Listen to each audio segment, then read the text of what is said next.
के जिम्मेदार लोग बैठ करके समझा करके उनको करते हैं। तो हमारे ज़िले में कोई ऑर्गेनाइज्ड क्राइम नहीं है। एक विषय और हम आपसे कहना चाहेंगे किसानों की समस्या पे।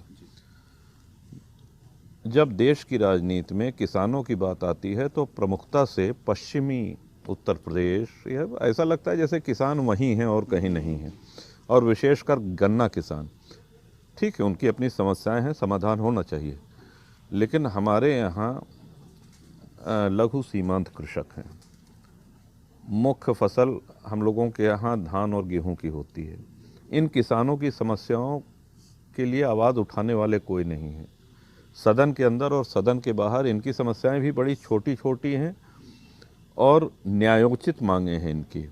आपको उदाहरण के लिए बता दें कि बुआई के समय यूरिया और डीएपी की उपलब्धता कभी नहीं होती है तो नुकसान उठा जाता है किसान, या बिजली नहीं आई तो सिंचाई की व्यवस्था प्रभावित होती है। एक और आपको कहें कि प्रति बीघा औसत यहाँ पे 15 कुंतल के लगभग धान होता है।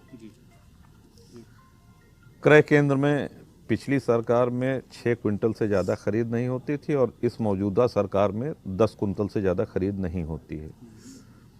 तो हमारे दल की भी है, ये एजेंडा भी है, हमारी मांग भी है, और इस ओर हम प्रयासरत रहें कि किसान की पूरी फसल खरीदी जाए। आप ये नहीं कह सकते ना कि तुमने 10 कुंतल से ज़्यादा पैदा कर दिया, ऐसा है कि 10 तो हम खरीद ले रहे हैं, बाकी 8 तुम पौने दाम पे बेच दो, या बाकी 5 तुम जो है अपने जो है जिस भी भाव बेच लो। तो किसान की फसल एमएसपी, जैसे एक हल्ला मचाया गया कि साहब एमएसपी ख़त्म, एमएसपी कभी ख़त्म नहीं हो सकती है और होनी भी नहीं चाहिए।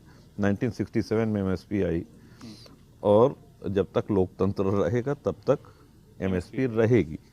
ये एक भ्रम फैलाया गया जो कि गलत है। हाँ, लेकिन किसानों की असली समस्याएं जो हमने, जैसे कृषि यंत्र हैं,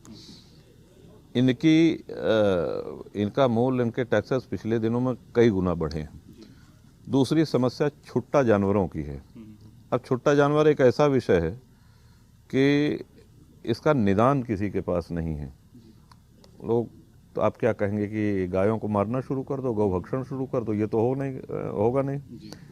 इसलिए जनसत्ता दल ने, हमारी पार्टी ने अपना जनसेवा संकल्प पत्र है कि ब्याज मुक्त ऋण किसानों को दें ताकि वो अपने बैरिकेडिंग अपने खेतों की करा सके 5 साल के लिए। ये इसका एक निदान है।